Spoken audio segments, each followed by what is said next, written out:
just so scared. I don't even want her to go to school now. Terror in Townville, an elementary school in South Carolina attacked by a teen gunman. What police know about the shooter. Because a lot of the demand comes from men have to be a part of the solution as well. And with anything, if you're not a part of the solution, you're a part of the problem. Taking a stand against human trafficking, the new organization at Tech giving a voice to the voiceless. And Tech under scrutiny tonight after allegations of federal policy violations. A former dean is requesting an investigation into Tech's equal employment and Title IX practices. Our Claudia Tutastan joins us with the complainant's request. Thanks, Jeff and Kurt. Dr. Lance Nail, the former dean of the Ross College of Business, has asked for that investigation, claiming equal employment office policies and Title IX practices have been violated. Tech students taking a stand in the fight against human trafficking. Our Henry Ramos now with how they plan to ignite this important conversation on campus. Well, Jeff, the numbers really speak for themselves. Just this year, 307 human trafficking cases have been reported here in Texas. That is the second highest in the nation, according to the National Human Trafficking Resource Center. Henry Ramos, Fox 34, News at 9. Well, this morning we saw the coldest temperature in Lubbock since mid-May. We check in with meteorologist Rudy Pierce, and Rudy, certainly felt like summer again this afternoon, though. Yeah, it did, Kurt. As you mentioned, it was cool this morning, but quickly warmed this afternoon and turned out to just be a gorgeous end of September day. New tonight, a Lubbock man pleads guilty to online solicitation of a minor. The sentencing phase of that trial begins in the morning. SWAT officers arrest a suspect following a two-day crime spree near Austin and Dallas. Silvestre Franco Luviano taken into custody in Georgetown, north of Austin. The presidential election is now just 40 days away. Hillary Clinton holding on to a slim lead. She campaigned with Bernie Sanders today as some big-name supporters fanned out to crucial swing states. Hillary Clinton getting a pair of big endorsements. FBI Director James Comey says it does appear the Minnesota Mall attacker was motivated by radical Islam. Comey says that the investigation is ongoing.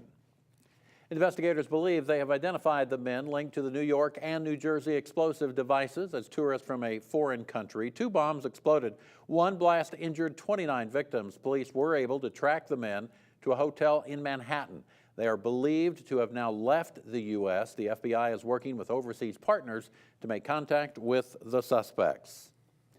He almost went 8 years without a veto override. Why even Democratic lawmakers didn't back the president on the 9/11 victims bill. And new insight into what brought down a Malaysian airliner over the Ukraine, who investigators are now blaming for that crash. Debunking diabetes myths, how to control the disease according to the experts. That's coming up in Fox 34, Your Health. Scoring 77 points in each of the previous 2 games. Coming up later, why Nick Gerber of Levelland is built for tough. You're watching Fox 34 News at 9. Tonight, the U.S. House just passed a bill to keep the government open through December 9th. The Senate passed its bill earlier today. The bill now heading to the president's desk for his signature.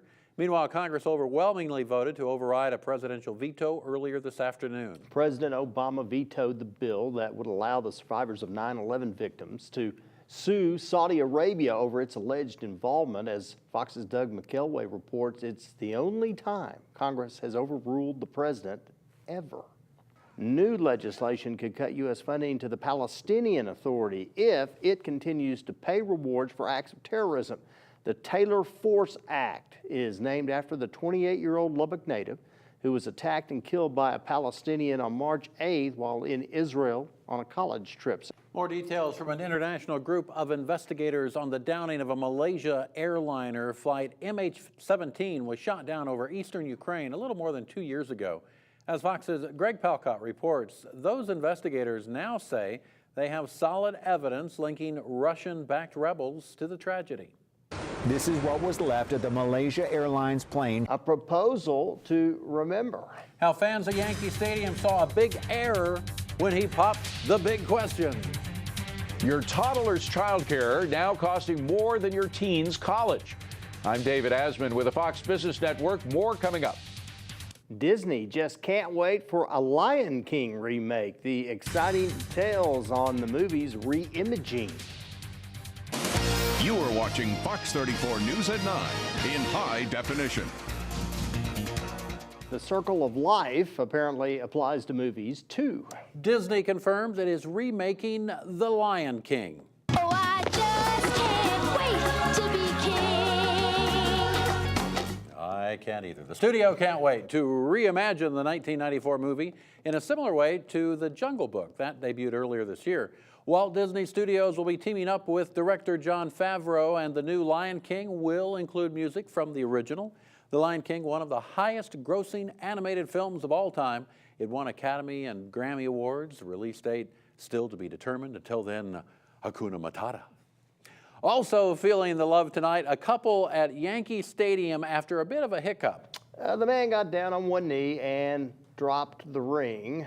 Heather's there in the red, and she's got the Yankee. There's The crowd erupted in cheers because she said, yes! Yes! Yeah, I would hope so after that, right? Finishing games coming up next on the eve of conference play. What safety Deshaun Johnson is saying about the Tech defense.